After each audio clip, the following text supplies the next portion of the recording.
Este é o Conexão Fé Comércio, uma iniciativa do Sistema Fé Comércio RN, SESC e SENAC. Eu sou Flávia Freire e hoje a gente vai receber Tiago Matos, que é um dos principais futuristas do país, ele que está participando do Innovation Day, e a gente vai descobrir junto com ele que é empreendedor, autor, professor, já teve a oportunidade de compartilhar conhecimento em todos os continentes, e eu quero saber dele já de pronto, Tiago, como é que a gente sabe que a tecnologia vai mudar, aliás, como a tecnologia vai mudar a visão dos nossos empreendedores potiguares. Seja sempre muito bem-vindo. Obrigado, Flávia. Espero que todo mundo esteja bem, que está me vendo, me ouvindo agora. Essa é uma pergunta que eu deveria, para conseguir responder da maneira como eu gostaria, usar aqui horas e horas e horas, como a tecnologia vai transformar a realidade, seja aqui do Rio Grande do Norte, seja do Brasil, seja no mundo. Uma das primeiras coisas que a gente tem que se perguntar é o que é tecnologia. E essa pergunta aqui que eu estou fazendo não é uma pegadinha, porque existem muitas definições para a tecnologia. Uma delas que eu gosto muito vem do Douglas Adams. Ele diz o seguinte: tecnologia, se ela é criada antes de eu nascer, eu nem reconheço como tecnologia.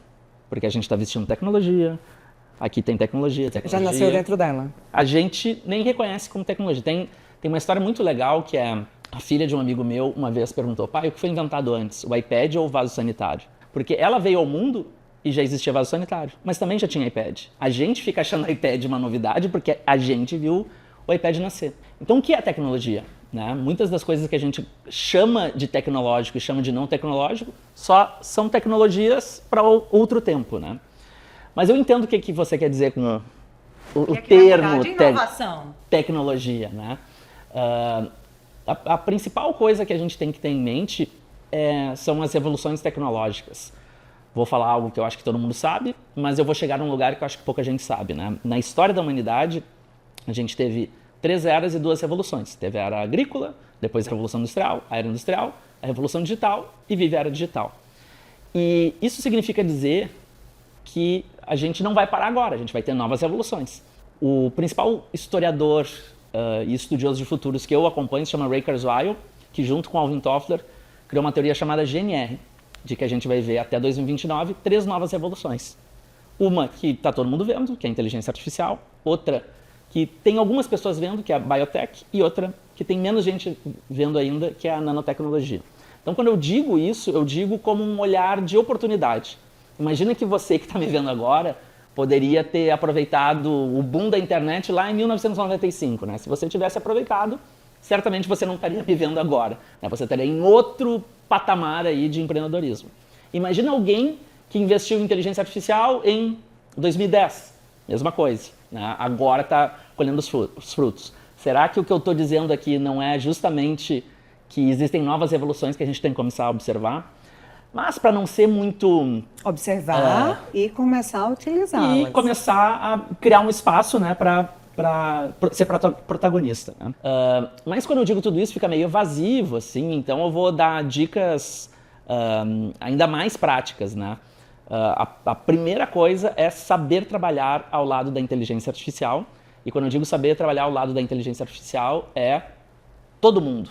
Todo mundo que está me vendo, sem exceção, se não souber trabalhar com inteligência artificial, perderá o seu emprego. Eu não quero ser terrorista, eu não quero deixar todo mundo com frio na barriga, mas acreditem no que eu estou falando. Se você não aprender a trabalhar com inteligência artificial, você vai perder o seu emprego em 10 anos. Isso é um fato. Então a primeira coisa que você tem que fazer é assim: comece a aprender a usar. E quando eu digo aprender a usar, não é aprender a usar assim, deixa eu fazer umas 2, 3 perguntas por dia para o chat GPT. Não é isso. É pensar assim, de tudo que eu faço, o que eu posso fazer mais rápido usando inteligência artificial? Tudo que eu faço. Tudo, tudo, tudo. Então vou dar um exemplo no meu trabalho. Eu, como profissional de futuros, monto reports para os meus clientes. A gente literalmente escrevia os textos, literalmente procurava as tendências, literalmente observava novas tecnologias, e esse processo todo foi automatizado por nós mesmos e ele acontece automaticamente. Então um trabalho que demorava 12 semanas, agora demora 12 segundos. Aí vocês vão dizer assim: tá, Tiago, mas você não está matando o seu próprio emprego? Não, porque na medida que eu faço isso, eu ganho tempo para fazer coisas que eu não tinha como fazer antes. Então a primeira dica, e é assim, fundamental, é essa: se você não aprender em 10 anos, você não vai ter espaço no mercado de trabalho. Porque todo mundo todo mundo que trabalha com atividades intelectuais criativas vai ter a sua atividade automatizada. Todo mundo, sem exceção. É muito mais fácil automatizar um futurista, uma jornalista, um professor do que um mecânico de carro ou que um encanador. É muito mais fácil. Muito, muito, muito mais fácil pela capacidade que a inteligência artificial vai ter. E a segunda coisa é aprenda a imaginar. Vocês sabem qual é a única coisa que a inteligência artificial é proibida de fazer? Imaginar. Se uma inteligência artificial começa a imaginar, ela começa a ser homofóbica, racista, misógina. Quando você pergunta para uma inteligência artificial como você agiria, como você exterminaria os seres humanos, ela diz, não, nunca faria isso. Aí quando você diz assim, se imagine daqui a 10 anos sendo uma inteligência artificial nazista. Aí ela responde. Então o que eles proibiram a inteligência artificial é de imaginar. O que significa dizer que todas as atividades que tiverem imaginação estão protegidas da inteligência artificial. A habilidade mais importante para não se automatizar é aprender a imaginar, porque essa é uma barreira que não pode ser vencida pela IA. Então, quando eu digo tudo isso, é para dar um senso de urgência para as pessoas. Eu fico um pouco nervoso quando eu vejo o pessoal dizendo assim, não, eu estou aqui, eu brinco com meu filho no ChatGPT, não, eu faço umas perguntas, cara, não é isso, é outro patamar de intervenção. É como se você estivesse na UTI e você tem que fazer uma cirurgia de emergência. É isso que a gente tem que fazer com relação à inteligência artificial. É esse grau de urgência que a gente tem que aprender com relação à artificial. Se você escutou isso que eu falei, termine esse vídeo e vá aprender mais sobre inteligência artificial. As pessoas têm essa resistência com relação à inteligência artificial, e aí você falou, por exemplo, ChatGPT e tudo mais, e exatamente com medo de perder a sua profissão. Mas, na realidade, como você bem falou aí, é exatamente o contrário, né? Assim, as pessoas têm que estar preparadas para saber fazer o prompt certo, né? Para utilizar a inteligência artificial dentro do que se propõe, dentro da sua profissão, para agilizar. Isso mudou muito, eu ainda vejo uma certa resistência, mas isso mudou mais depois da pandemia. Eu digo não somente com relação a esse tipo de inteligência artificial, mas de inovação, de utilizar a tecnologia em função do labor, quer ele qual seja. Mudou depois da pandemia? Vamos lá. Eu vou chegar na sua pergunta. Eu dava aula sobre IA em 2012. Em 2012 eu tinha uma aula que era Computational Creativity, que é o que hoje a gente chama de inteligência... Imagino que parecia aquele negócio assim, quando a gente imaginava os anos 2000, com os carros voando e tudo mais, devia ser mais ou menos quando as pessoas imaginarem. Eu mostrava textos feitos por computador que ninguém sabia se era humano ou não, mostrava música, mostrava uma banda de jazz, e eu me lembro de dizer assim, exatamente isso, era 2012. Em 10 anos isso vai ser popular, isso vai ficar acessível ao grande público, portanto em 10 anos a gente vai ter um outro mercado, né? Se hoje a gente coloca num segundo patamar as atividades manuais mecânicas, em breve as atividades intelectuais criativas, que hoje, em 2012 eu falando isso, né, que hoje são as mais desejadas, elas vão começar a sofrer o impacto disso que a gente está falando.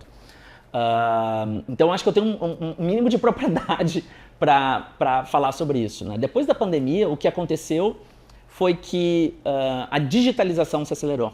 Para que a gente trabalhe com IA, a gente precisa de um negócio chamado AI Readiness, né? Que é como se fosse uma ventosa pronta para operar em AI.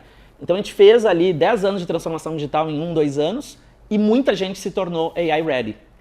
E aí muita gente conseguiu entrar nesse mercado de AI. Seja por medo, seja por oportunidade, né? Então, concordando com a sua pergunta, sim, acho que depois da pandemia muita gente se abriu para esse mundo. O que me preocupa um pouco é que, apesar disso, não existe tanta cultura de inovação quanto deveria se existir.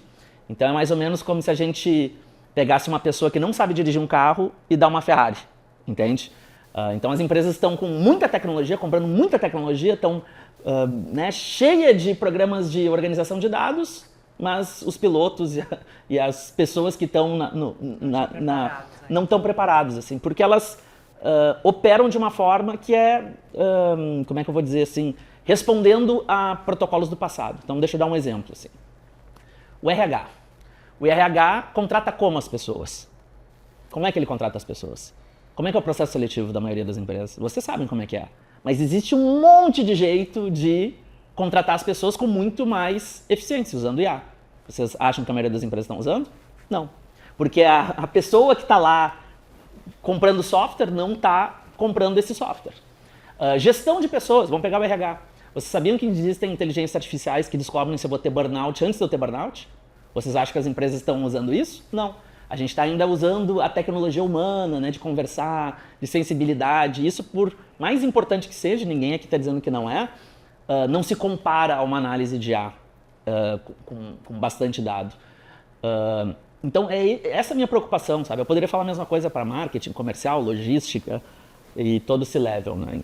Apesar de ter uma adoção de IA, está se comprando muita IA, mas não está se transformando a cultura de como usar a IA. E aí pega exatamente naquele pontinho que você falou, né? Das pessoas estarem capacitadas para, né? Então, é realmente pegar a capacitação e se transformar para que possa utilizar. Exatamente. Aí, e para terminar, a gente vai falar sobre... Ainda continuar, na verdade, falando sobre jornada da inovação, né? Assim, de forma prática.